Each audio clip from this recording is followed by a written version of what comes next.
गौतम अडानी जो कि हमारे देश के सबसे बड़े उद्योगपतियों में से एक है और अभी कुछ समय पहले रजत शर्मा ने उनका एक इंटरव्यू लिया था और कल मैं उस इंटरव्यू को देख रहा था तो मैंने वहाँ से कुछ बातें सीखी। तो मैंने सोचा कि क्यों ना उन बातों को आपके साथ शेयर कर दिया जाए। तो आज के इस वीडियो में हम उन 5 लर्निंग्स के बारे में बात करने वाले हैं जिन्हें आप गौतम अडानी के उस इंटरव्यू से सीख सकते हैं। नमस्कार, मैं रंजन यादव आपको अपने चैनल पर स्वागत करता हूं। अडानी जी के इंटरव्यू से जो मैंने सबसे पहली बात सीखी वह है सक्सेस फार्मूला।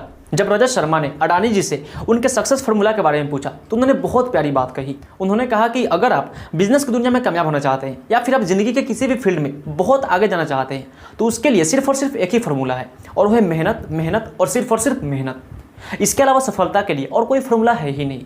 आप पूरी ईमानदारी के साथ काम करते रहिए। आपका जो भी सपना है उसको पाने के लिए दिन रात मेहनत कीजिए और बाकी आप ईश्वर के ऊपर छोड़ दीजिए। आपको कामयाबी जरूर मिलेगी।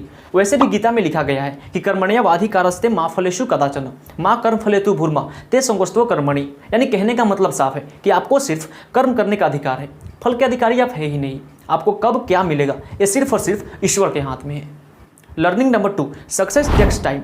हम सब जानते हैं कि गौतम अडानी इंडिया के दूसरे सबसे अमीर इंसान हैं, लेकिन आपको यह भी जानना चाहिए कि उनको उस मुकाम पर पहुंचने में 40 सालों से भी ज़्यादा का समय लगा है। वे बता रहे थे कि जब वे मात्र 15 साल के थे तभी वे मुंबई चले गए और वहां पर उन्होंने 3-4 सालों तक जॉब किया।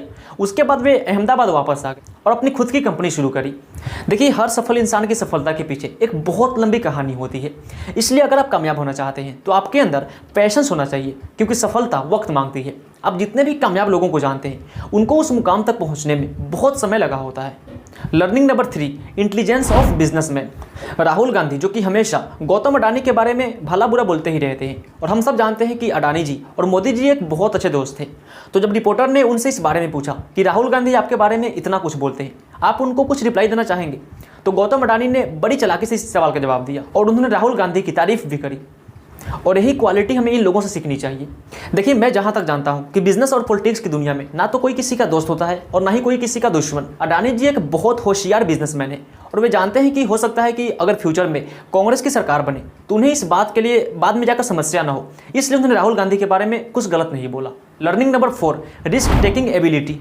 गौतम अडानी ने इस इंटरव्यू में बताया कि अगर आप ज़िंदगी में बहुत आगे जाना चाहते हैं तो आपको रिस्क लेना ही चाहिए, लेकिन आप हमेशा सोच समझकर ही रिस्क लें। उन्होंने यह भी बताया कि उन्होंने भी अपनी ज़िंदगी में बहुत बार रिस्क लिया है और वे कई बार फेल भी हुए हैं। इसलिए आप सबसे पहले यह प्लानिंग कर लो कि रिस्क लेने के बाद अगर आप कामयाब नहीं हुए तो क्या आप उस फेलियर को हैंडल कर सकते हैं, क्योंकि कहीं ऐसा ना हो कि आपकी वजह से आपकी फाइनेंशियल कंडीशन खराब हो जाए और आपके परिवार को दिक्कत का सामना करना पड़ जाए। तो आप रिस्क लो, बिल्कुल लो, लेकिन हमेशा सोच समझ कर ही। Learning number 5, power of networking. देखिए, आज की डेट में आप सिर्फ मेहनत करके बहुत आगे नहीं जा सकते, बल्कि आप अपनी ज़िंदगी में कहाँ तक जाओगे यह इस बात पर निर्भर करता है कि आपकी पहुँच कहाँ तक है। और गौतम अडानी नेटवर्किंग के पावर को बहुत अच्छी तरह से जानते हैं और वे इस पावर को यूज भी करते हैं।